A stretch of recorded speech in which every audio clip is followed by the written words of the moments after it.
Hey guys, Droids Tech here. Welcome to Minecraft. Today I'm going to be showing you this reprogrammable combination lock that I built. And I'm going to kind of be going over how it works and how you can make it. Now this does not use any command blocks, so you could build it in survival, and it does not use any mods. Now, I did not make this to be extremely fast or extremely efficient or extremely compact. You could make this much more compact, I know this.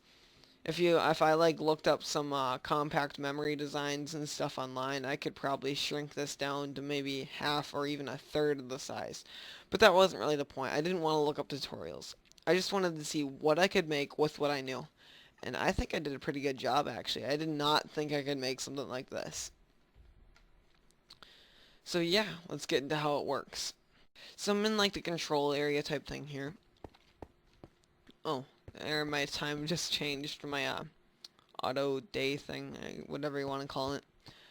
Now basically this is where you can put in the memory. So this is the memory, this is where your current input is stored. So you can store whatever you want here. So let's say I wanted to store 1. You'll see the all light up because I have 1 inputted right now, but if I change this to 0, it'll change all lamps back to 0, and you'll see this one stays as 1. And then we can put in 0. We could put in another 1.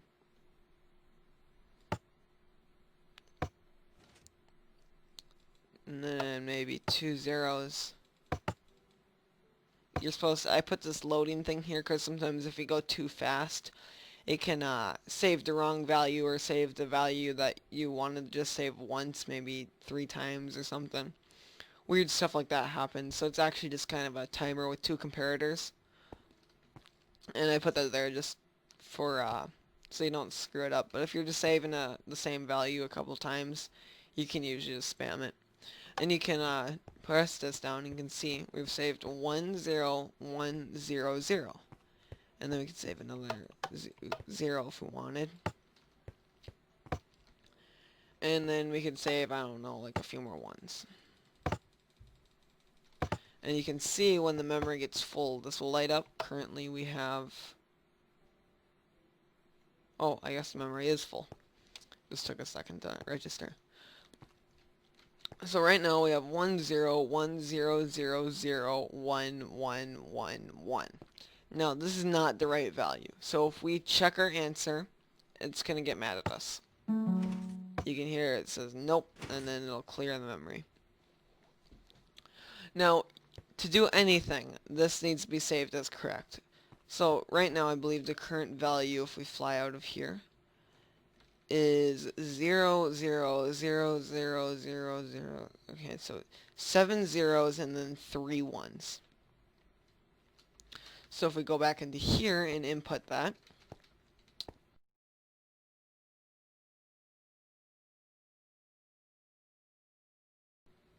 like so, and then when we check our answer, you can hear it says, yep, that is correct, and then you can save that it's correct. And I probably should have shown you this earlier, but you cannot open the door or do anything until that is correct. So now we can do one of two things. We can either change the passcode or we can open the door. Now, I'll show you the door later. Right now, I can show you how you can change the passcode. So to change it, what you're going to do is you're going to put in the new value you want. So we're going to reset the memory, and this will wipe it clean. And let's say we wanted like 0 and then a bunch of 1s. Just something easy to remember for this video.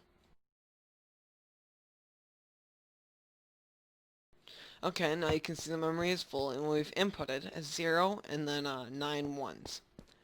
Now, let's say we want to change the passcode to this. Well, since we've already saved that it was correct, we can change this. So we press this button. It'll take a second, but it's going to change all the correct answer to 0 and then 9 1s. So now if we go check over here on the saved value, you can see it is 0 and then 1 1 1 1 and then 9 1s. And again, now if we put in the previous value or just anything, So let's say we put in, I don't know, something wrong. Let's just put in the right answer for now. 0, and then 9 ones.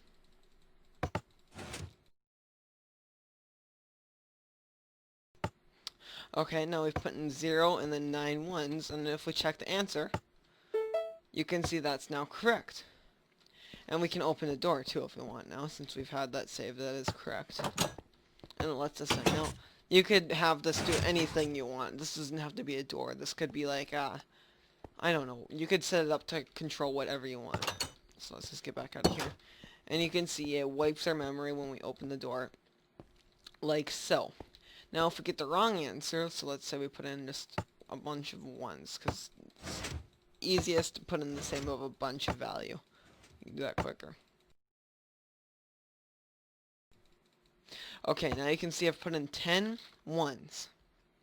And if I check the answer, it's going to be nope. It doesn't give it to me. And when the answer is not correct, and I press this button, nothing happens. The door does not open. It just doesn't work. You can't change the answer, just nothing will work when that is not correct. Or not saved that it is correct. It just does nothing. So now I'm going to be getting into how I built this and how it works.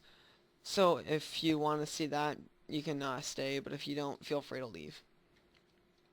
Now over here I've created an extremely stripped down version of that, using only 1 bit and comparing it to only 1 bit. Now basically how this works, if we get rid of this, is this is your memory that's like that you input. And over here we have the memory that's constantly saved. This is the memory that it compares it to. That can be changed though. Now, how this works is you can input the memory by doing something like this. Let's say we wanted to save a 1, even though that's not what's currently correct. What we do is we'd input 1, and then we'd press the button. And you can see that puts us into an infinite loop, which then changes the type of repeater. Now, if you don't know what this is, I don't know what the technical name for it is, but it doesn't care what the current input is. It'll keep outputting whatever was input to it when this froze it. Now, this is an XOR gate. Now what this does is it compares the two values. So if this is on and this is on, it'll output yes, they're both the same. And if they're both off, it'll output yep, they're the same. But if one is different, it'll say nope, this isn't correct. Now currently it is not correct, so it's outputting well, it outputs positive when it's not correct, so you just have to invert that. And as you can see, it's saved that it is not correct. Now, this is the check answer button. So if we check it, you can see it tries to save if it's correct, and actually it's still saved because I don't have a reset for it. So if we were to check if it was correct right now, it just wouldn't work. However, if we say put in the correct answer, so normally I have a reset thing for the memory. Let's say we put in 0, and then we check our answer, you can say it saves, yep, that was correct. Then let's say we want to change it. Well, it's pretty simple. Now that it's saved that it's correct, we just put in the new value we want. In this case, it can only be 1. So let's get rid of that. And then save 1 into the memory. And then since it's still saved that it's correct, even after we changed the current memory, we can change the correct answer. So all we need to do is press this. And you can see that turns it off for a second, just so it can save it. Now normally when you press that, it would reset if it's correct, and it would reset the memory. But this is just the basics of how it works.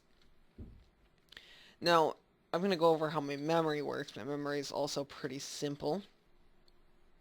So now I'm going to be going over how my memory works. Now my memory is not very compact, but it works. So the way it works is this purple line here. This is what the current data you want to save is. So this is 1 right now. You could switch it to 0, and it would say, okay, I'm going to save 0 to whatever the current open memory is. You also have the red line. Now the red line is the assign, like this is tells it to assign the current data. So basically how this works is it'll get, I have this lever here, it'll get the button press and say, yep, save this. What that'll do is that'll save that in an infinite loop, and there's repeaters. So normally there'd be a button and it would stop after a second. So we can turn that off. Let's see how far it's saved. It's saved down to the last one. So there's repeaters on top. Oops. If you look on top of here, what it does is that once this infinite loop is saved, it goes over here and it goes to these repeaters. Now this infinite loop will open up the next cell, which if you save something else, that will open up that infinite loop, which will open up in the next cell. But there's a time delay, so the button's already off, so it doesn't save this currently, if that makes sense. I feel like I didn't do the best job explaining that, but hopefully you get that. Now over here we have our current stored, I don't know what you call this, like archive maybe. Now this is what it's comparing it to. This is the correct answer. Now they both go up here, the current inputted memory and the correct answer, to these set of XOR gates. Now all these XOR gates are for every single value, and they come up here. Now the way this works, if one is not the same or is not correct, it'll turn this on, which will set this whole thing off and say, yep, there's something that is not correct, and then this will not be positive. This will be a 0. And then when you try to save, is it correct? It'll say, nope, it is not correct. And then I've just got some sound stuff set up here. It's more or less just cosmetics, I guess you could say. It just plays a sound, and yeah. So when you press the button to say, yes, I want to change the code, let me see if I can remember exactly how this works. It's been a little while since I made this, maybe like a couple weeks. What it'll do is it'll compare it. So it'll say, is the answer currently right? And that's just hooked up to an AND gate. If it's currently right, it'll put this through.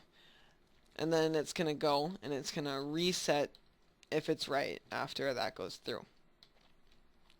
Then what it's going to do is it's going to see, is the memory full? Now, I check this because if it's not full, you could save just a bunch of 1s or a bunch of 0s. You could save what you don't want to save, because right now it looks like there's just a bunch of 1s, but you might only have one 1 saved and a couple other 0s. For example, let's say you had a 1, and then you had a 0, but you thought you had a bunch of other 0s saved. If that makes sense, it's kind of hard to explain. Did I break something? Oh no, the memory is currently full because I flipped that lever. But yeah, hopefully that makes sense.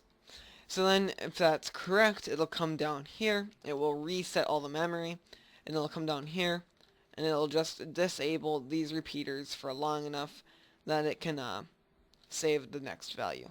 And over here I just have my display cable. This displays, I guess I just call it my display cable, but it just displays the current memory, what you currently have inputted. So yeah, hopefully you guys enjoyed. I will leave a world download in the link in the description. It will be on my website, so feel free to download that if you want to check this out. I also have, as you may have noticed, some other stuff here. This is, I don't even know what this is. I built this a long time ago. It was supposed to be some kind of combination lock that would take into account how long you press buttons and what order you press them in and how many times you press them. It doesn't work.